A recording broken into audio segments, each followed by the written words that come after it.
Does anybody have this, or has anybody played this? Do we have second edition Pathfinder people in the chat or here with us? If you, or put it in the comments if you're watching on replay. I'd love to know. So the Pathfinder beginner box. Let's see what it says on the back here. It says, get over here. It says, become a hero. Leave the ordinary behind and take your first step into the world of the amazing fantasy adventure with the Pathfinder beginner box. This box contains everything you need to learn how to play the Pathfinder role-playing game, including rules to create your own fantasy hero and tell your own incredible stories. Will you be a courageous fighter, charging headfirst into battle, or a sly rogue, moving quietly to strike at foes from the shadows? Maybe you'll be a knowledgeable wizard, wielding incredible arcane spells, or a wise and pious cleric, using the power of your deity to shape the world for the better. It's all up to you. This box set is the perfect introduction to the world of Pathfinder, containing countless hours of thrilling adventure. Now, one thing that we were looking at Pathfinder here, or one thing that we really liked about the Pathfinder First Edition box, because we have on this live stream before looked at the Pathfinder First Edition box, and we said that we really liked it, that it was a really good example of a starter box or an intro box as far as what it contains. And I came up, in my personal opinion, it kind of blew away the Dungeons and Dragons intro boxes, and that probably was a factor in the, one of many factors, but a factor in the popularity of Pathfinders that had a really great starter box. I tend to think the Dungeons and Dragons starter boxes are rather thin. Now, price point is an issue, of course. So I believe the Dungeons and Dragons starter boxes are like $20. And that's why I picked up the dragon one that's sitting over there. We'll take a look at Target when I was there Christmas shopping, because it was only $20. So that's an advantage, cheap, on the price point. But when you open it up, it's a rather thin box. I don't know what the SRP on this is. If I see it, we'll say it. But it's a heavier box. I'm hoping this one is just as good as our first edition box, and that it's a high quality starter set like the other one was. So this box includes, here's all the stuff that's got in it, which is not the way Dungeons and Dragons does it. The UFO man is saying, does the Pathfinder have any miniatures in it? I think it's going to use stand-up heroes. So it uses these, what they call pawns, these stand-up pawns, a lot. So I believe that's what's inside this. I don't know if Pathfinder has a miniature line of its own or not. I would imagine it does. You'd have to think that it kind of does. But I'm not familiar with it. But I think they're going to be the stand-ups in here. So a 72-page Hero's Handbook, which presents the rules for playing the game and creating characters, including their skills, spells, and gear. An 88-page Game Master's Guide containing an introductory adventure, over 20 pages of monsters, rules for building your adventure, and dozens of wondrous magic items. 4 pre-made heroes so you can jump right into the action, and 6 blank character sheets for creating your own characters from scratch. Over 100 character and monster pawns. Oh, okay, so there we go. Not only do we got a number here, so we're using these monster stand-up pawns, but it says over 100 character and monster pawns to use on the full-color, double-sided adventure mat. 4 game reference cards to help players remember their actions, and a complete set of polyhedral dice. All right. I don't have my pocket knife sitting over here, but that will work just as well. Let's see what's inside of it.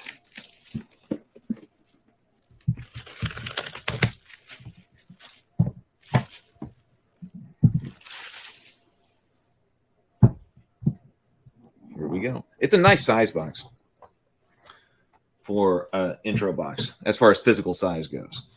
All right, so what is inside? Some very brightly colored polyhedral dice. Kind of have an old school look to them. At least the D6 does. That kind of small.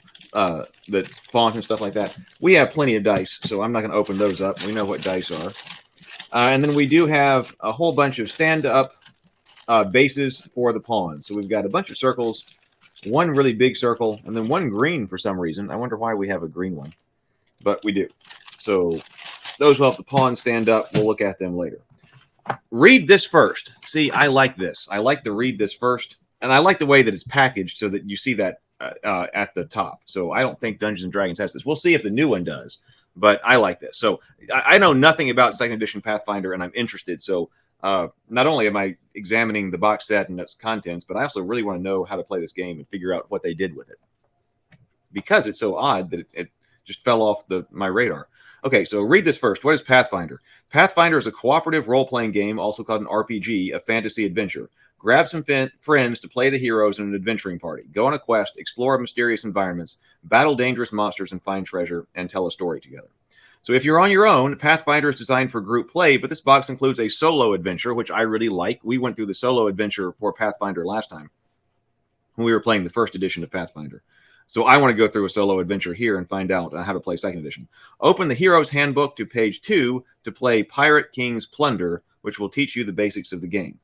So if you have a group, every group needs a game master to read and run the adventure. Pick one player to be the game master. The rest of the players will play fantasy heroes. If you want to start right away, we've got pre-generated characters, which is fantastic. I'm a huge fan of pre-generated characters, especially for starter sets, but in general, just to be able to get to playing the game faster. I don't think there's anything wrong with pre-generated characters, especially if you're playing a system that takes a long time for character generation.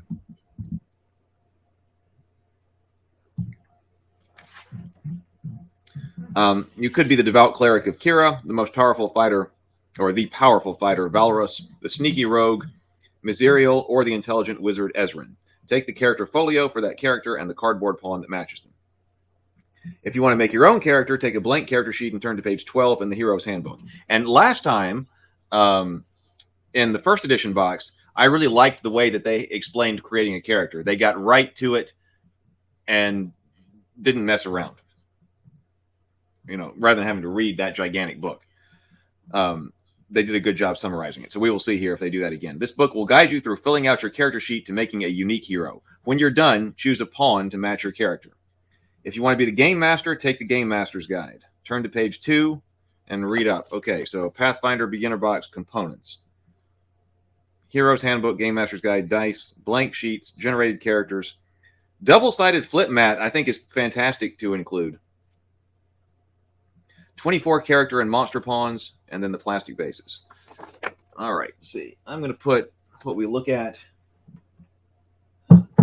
My desk is such a wreck. So we do have player reference cards. So let's take a look at the player reference cards, which I also like because, people look at RPGs and think they've got this gigantic book here, but, hey, here's just a card. I want to be able to play with people. So here, take this card. This is not that much. So checks are D20, it says here. Let me lift it up here. Checks are D20 plus statistic. Include bonuses and penalties. Compare to DC to determine success. Critical success exceeds the DC by 10 or more. Success meets or exceeds the DC. Failure, get lower than DC. Critical failure, 10 below the DC or lower. So write in how to play. So we got critical success. I like the 10 is easy to remember. I think that was something that I was working with at one time. Critical success, failure, success. So we're not doing success with complications and all of that because that gets complicated. Rolling a 20 or a 1. If you roll a 20 on the die, increase the degree of success. Oh, well, okay, we are having degrees of success. Never mind. So if you roll a 20 on the die, increase the degree of success by 1 step. If you roll a 1 on the die, decrease the degree by 1 step. Okay, so that's moving the critical success and critical failure away from the 20s and 1s, but the 20 and 1s are still doing things. So you can have both. You can have critical success and exceeding the DC. DC's difficulty class is the target number for a check. Add 10 to a statistic to turn it into a DC. I was watching something else. It may have been what Trey sent me. Knave. I want to look at that, but I haven't finished the other video you sent me. But I was watching the Knave video because I've been thinking as I was sitting here writing Fated Edge, which we'll look at Fated Edge again tomorrow. We'll continue with working with building out Fated Edge tomorrow. So Tuesdays is our rules building day. But I was looking at something similar to that I was like, I need some way to have basically an armor class for every characteristic. And Knave had that. And okay, this has it too. So once again, nothing is new under the sun, right? Lots of people are doing that kind of stuff. We're having a discussion, and we will have a discussion about active defense or not. So this would be a non-active defense way, it assumes, I believe. Okay, on your turn, regain your 3 actions and 1 reaction. So this is a 3-action economy. I have heard that. I remember that from years ago. So at the start of your turn, regain your 3 actions and your reactions. You can use these basic actions or others on page 65 of the Hero's Handbook, and any other from your class. Speaking or dropping items doesn't include take an action. Drop prone, fall prone, interact, grab an object, open a door, draw an item, or do something similar. Leap, which is move, jump horizontally 10 feet, 15 feet if your speed is 30 feet, or vertically 3 feet, horizontally 5 feet. Seek, concentrate, secret. Scan the area for signs of creatures or objects using perception. Stand, that's standing up from prone. Step, move 5 feet without triggering reactions. Stride, move your speed. Strike, attack. Make an attack with a weapon or unarmed attack. Roll an attack roll against the target's AC. The multiple attack penalty is -5 on your second attack, -10 on your third. Oh, so I guess that means you could attack 3 times, but you're getting a penalty on 3 attacks. So all of your actions, you just get 3 of them. And a reaction, I guess, to use on somebody else's turn. I could be down with that. You know, we were looking at different things with like the Codex Martialis, and it was using a dice pool. And so did the Riddle of Steel. And I don't have a problem with using some of your dice for movement, but this is more direct by just saying actions. So what's on the back? Oh, we got a whole bunch of conditions. We won't read them all, but I do like conditions, and I know this game has a lot of them. So the conditions it gives you the a quick reference on is concealed, flat-footed, frightened, grabbed, persistent damage, prone, restrained, slowed, unconscious, or wounded. And it gives you reference pages for those unconscious and wounded. All right, I like that. I like the inclusion of this. I would like to be able to hand my players that. Whether they're new or not. Okay, so fighter. Here are our characters, and they are in folios. And I also like the idea that here's the fighter. Play a fighter if you want to fight on the front lines. Use the best weapons and armor. React quickly to enemy actions. Here's the rogue. Play a rogue if you want to sneak up on foes to deal more damage. Steal things without being seen. Excel at a variety of skills. The cleric. Play a cleric if you want to support and heal your allies with divine spells. Know about religious writings and images. Oppose and destroy evil creatures. And Ezran the wizard. Cast a spell to devastate foes and protect allies. Know secrets about magic and ancient lore. Solve problems with your magic. You know, those 3 bullet points are exactly what you need to know. Which one do you want to play? Which one do you want to play? Easy to figure out, and then distribute these. Okay, so we're using a modified character portfolio here. Now, I've said that my preference for a character sheet is, well, one of 2 things. For the lightweight stuff, I like about half of a page. But for the harder core stuff, I don't mind having a whole folio. But this folio isn't all about your character because it's using basically a 1-page character sheet here. And the folio helps you understand stuff about the character sheet, which I think is extremely useful when we are learning, especially if you have new players. And I suppose, now the other one had the character sheet in the center, and I think the Star Wars had that as well, in the center, and then information on the sides. But I guess this way, if you have figured out what you need to figure out, you could just turn this back and take up less space on the table. That is a downside to this. It takes up more space on the table, but when you're learning, I think it's worth it. Yeah, and Trey is saying right here, I love this too. I love that it has the yellow call-outs on the character sheet. So somebody who is learning how to play has all of this reference right in front of them. I really like it. So here's our dice. Oh, and I suppose that's why we've got these really brightly colored dice, because I was like, okay, why do we have all these dice of a whole bunch of different colors? Because somebody, I forget, I was having a conversation about this with somebody, and they said, why don't we color the dice different colors?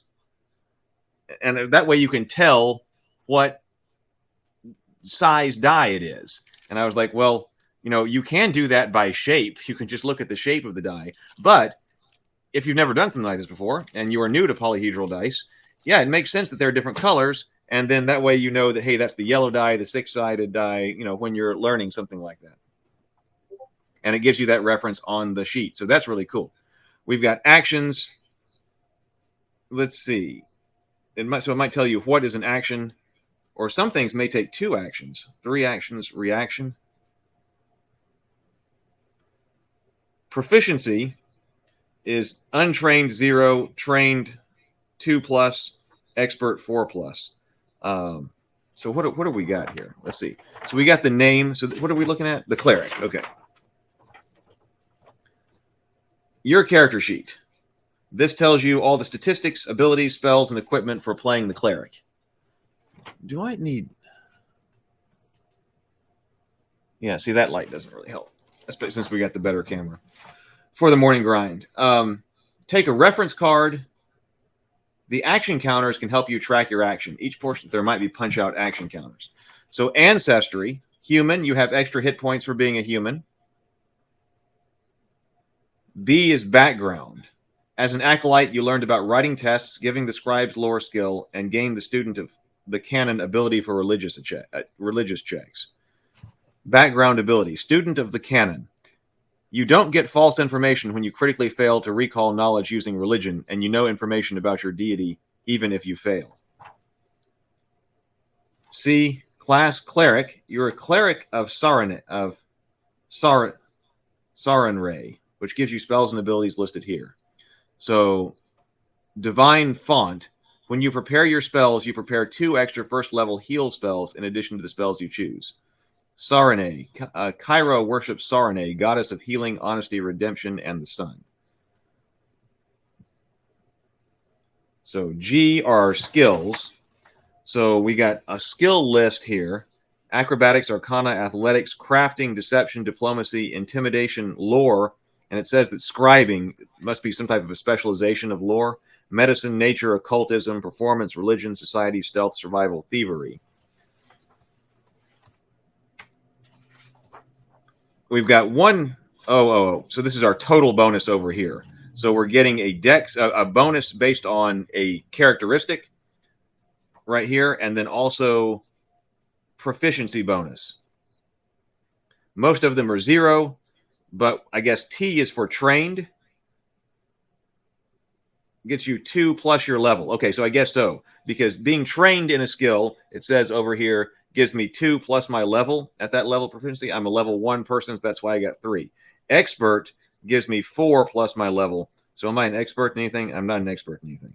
So it's either 3 or 0 in proficiency for this character, and then otherwise using my ability modifier. Oh, armor does negate some of these or cause a penalty to your skills. Perception. Use your ability to use this ability, perception's right over here, to try to find things with your senses. For a perception check, roll 20-sided die and add the perception statistic. Okay, saving throws. We got fortitude, reflex, and will. Con, dex, and wisdom. And then, I am an expert in fortitude saving throws. I'm just trained in reflex saving throws, but I'm also an expert in will saving throws. So maybe that's something about the cleric over here. I got my expertise is over here in saving throws. Probably the rogue has like some expert skills, I would guess, maybe. J, defenses. Your armor class represents how hard it is for enemies to hit you. A cleric, you can wear light or medium armor. You currently have a chain shirt. So I'm 10 plus my dex or my dex cap. Maybe dex cap has to do with the armor that I'm wearing, plus a proficiency bonus. I'm trained in it. Plus 2, I guess that's for the male. And I have a shield described on the facing page. All right, we'll look at that in a moment. It looks like I'm trained in unarmored defense, medium armor, and light armor.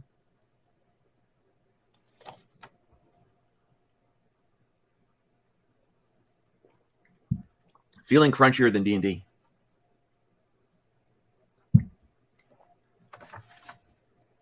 Saving throws. We just looked at that. Defenses, weapons, and attacks. You can make a melee attack with a strike action. See the reference card. Roll a 20-sided die, D20, and add the attack statistic and compare it to the target's AC. So I've got a scimitar, which is damage 1d6 plus 1 strength. It's slashing. It's attack plus 4 because I'm proficient with it, and I get a strength bonus. Okay, equipment. I got some cleric-like stuff over here. Spell casting. You have prepared the spells Burning Hands, Magic Weapon, and 3 heal spells from the Divine Font ability. When you cast a spell, check it off. Oh, so here we go. I can check them off right here. Burning Hands. No, so Burning Hands is a 2-action spell. That at least allows spells to take more than more amounts of time. Because we've talked about spell casting that could potentially go over several turns. And I don't have an intrinsic problem with that. In fact, I'm more than fine with it. Like, it spells taking more than 1 turn to cast, especially if the turns are supposed to be really short amounts of time. But you have to be sure that the impact the spells are having are worth the player basically not having a turn, right? Well, I'm concentrating, or I'm still continuing to cast the spell. Is that fun for the player? Maybe not. So maybe that's an argument to not have spells that require multiple turns to cast. Unless the spells have enough impact that the players are happy with that, only going every 2 or 3 turns or something like that. It's also probably less of a big deal if the turns go by quickly. If the whole round goes by quickly and it's back to your turn, maybe very fast, maybe it's not a big deal you skipped one. But if they take forever, like they can in 5th edition D&D, you don't want to skip a turn. Trey says, I think it has DNA from 3rd edition, but I like how they've modernized some things. It seems like that. I agree with you. But what I was saying is that, there's okay for some actions, especially spells, to take more than one of your actions. That seems to get sort of best of both worlds there. But yes, DNA from 3rd edition, but with modernization. I agree. Oh, hi. Splinkrynth. I have to remember how to say your name. Splinkrynth. Welcome. Good to see you. Very glad to have you here. So, Burning Hands, Magic Weapon. Look, heal here. Look, if I come up here, this heal spell can take 1, 2, or 3 actions. I like this. If the target is a willing living creature, they heal 1d8 HP. If they're undead, they take 1d8 positive damage, but get a basic fortitude save. We were talking just on the wind down or something about when undead taking damage to healing comes into play. So it is definitely in play here in Pathfinder. But for 1 action, target 1 creature you can touch. For 2 actions, target 1 creature within 30 feet. If healing, increase the amount to 1d8 plus 8. Target creature within 30 feet. If healing, so that wouldn't do extra damage. But you can go out to range, or if you use all 3 actions, affect all living and undead creatures within 30 feet of you. I think that's a reasonable way to do things. I might have to think about a 3-action economy for Fated Edge. We'll have to see.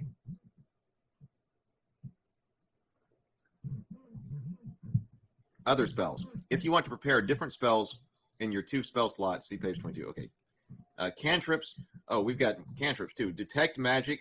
That's a 2-action. Disrupt Undead, 2 actions. Light, 2 actions. Message, 2 actions. Stabilize, 2 actions. Okay, so shield. You carry... I remember them saying that you have to actively use your shield. I do remember Bill coming back and saying that. Hey, Retro Nerd Girl.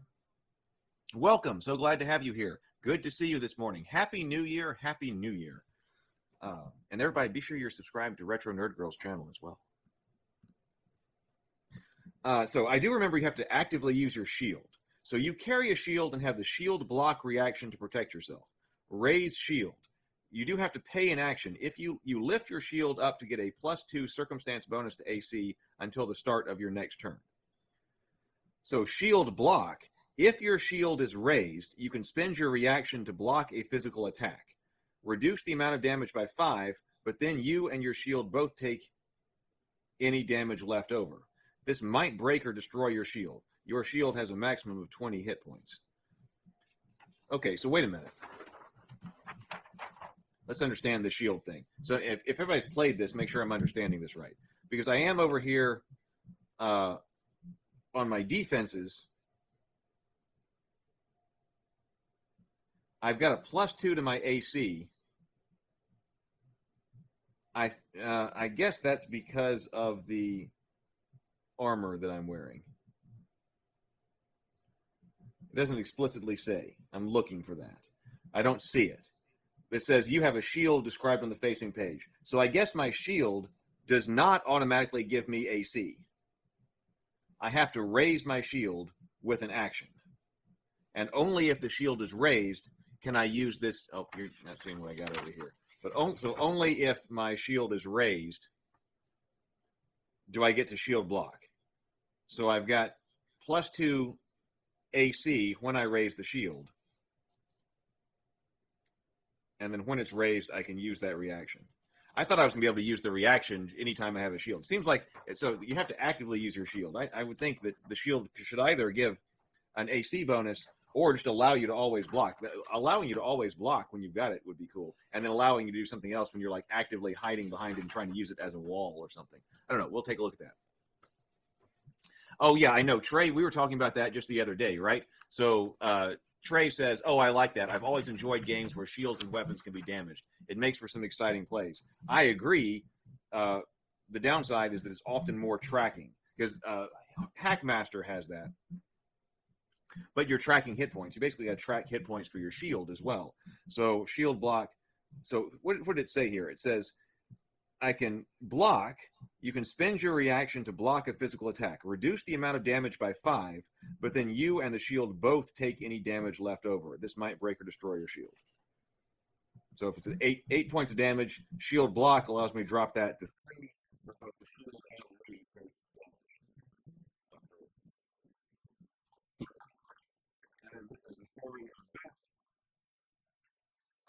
Seems we're not all that far into it yet, and it just seems like Pathfinder continues to crush it on the starter box set. Let's just see. I don't want to go over all of this other stuff again. I just am kind of curious to see what type of stuff the Wizard's got.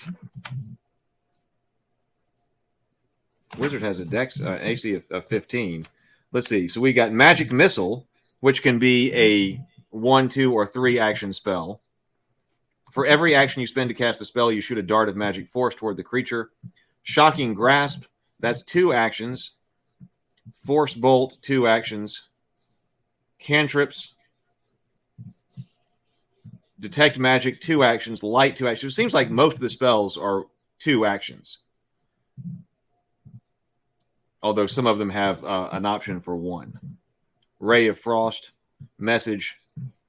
I'm going to have to really think about this 3-action economy. Because it does make more, in Hero Quest, okay, you may make an attack and then you may move, or you may move and then you may attack, or you may move and then perform an action. It is more elegant just to say that take an action and your action can be movement. That's the way it is in Zombicide, right? So I'm thinking about having to do that. So Trey says, I know that Pathfinder has a following that is passionate and large, and that's why Savage Worlds has a Pathfinder splat book. That's right. That's right. So there's I saw that. Whoa. We might have to look at that because we looked at just the basic Savage World book, but I saw that there was a Savage Worlds version of Pathfinder, which is cool. I need to. I don't have in my cards Savage Worlds. To go back to because I want to look at that again when I get back to writing. So what can the rogue do? We got low light vision, sneak attack D6. You deal an extra D6 damage to flat-footed creatures when you strike them with a fist, a melee weapon, with the agile or finesse trait, thrown dagger, or ranged weapon.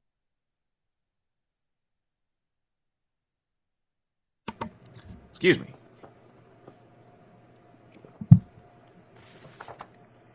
You can,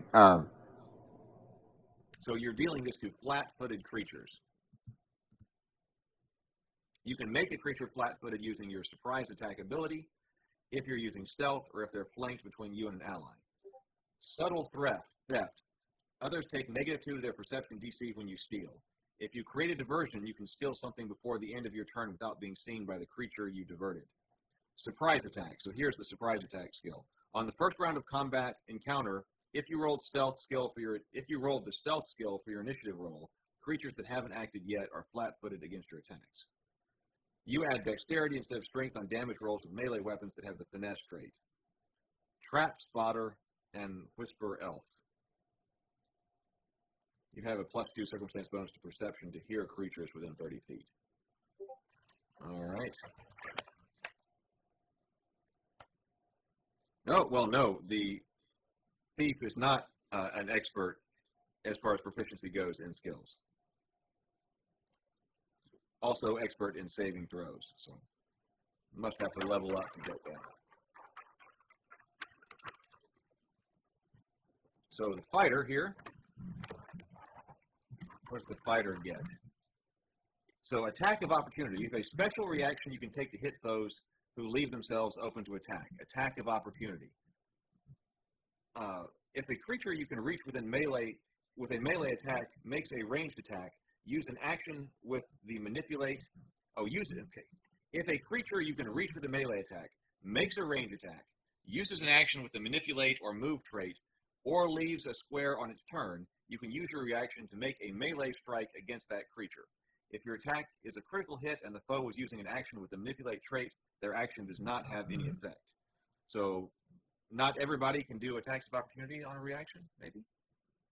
Shield. You carry a shield and have the shield block reaction to protect yourself. So that's like the cleric. Okay, so raise shield, shield block. So that's the same rules that the cleric has. Sudden charge. You are a skilled fighter and you can rush into the thick of combat since you know you're well protected.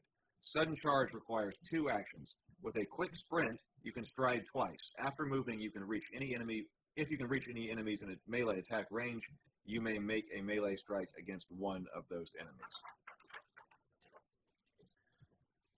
Okay. Now we get down to the Perfect Bound books. So this is the Beginner's Box Hero's Handbook, and I believe that's the one we're going to get into here in just a minute. All right, so I'm going to set it right over here. We start to look at that. Blank character sheets in color. Equipment, spellcasting, adventure log, notes, spell books. All right. Important. Game Master's Guide.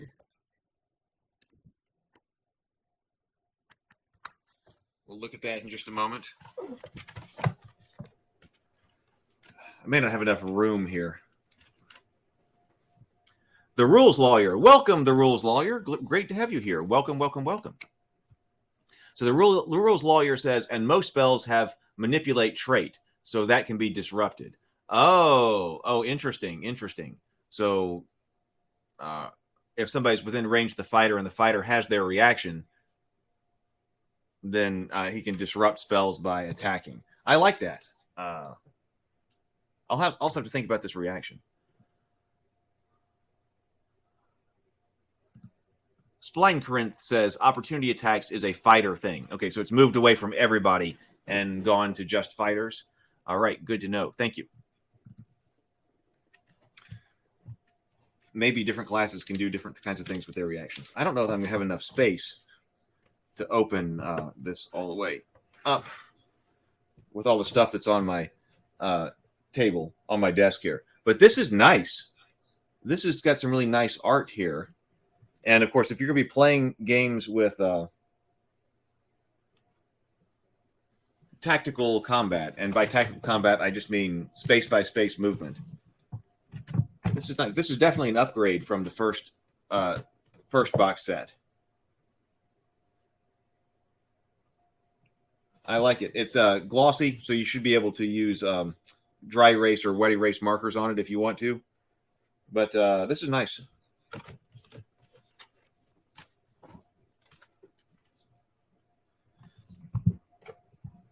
And then here we have all of our stand-up pawns.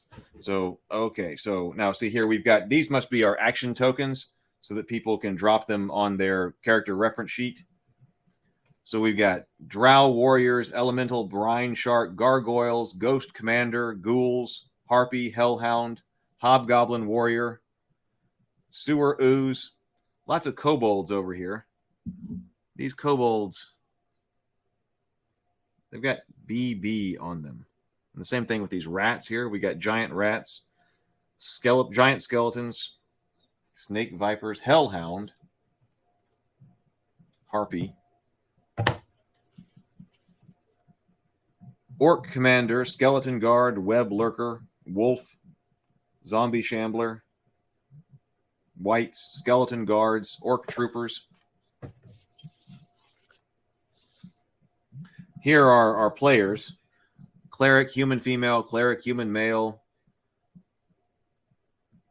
I like the cleric elf female. It's too bad the cup got cut off there. Fighters, rogues, dwarf wizards. So lots of options there. Ogre warrior down here in the corner. Owlbear, goblin warriors, giant centipedes, boars, basilisks, animated armor, bugbear, marauder. I guess lots of these are used in the adventure that comes in here. BB, big boss. Could be. We'll find out. Warren Rowlings, welcome. Good to see you.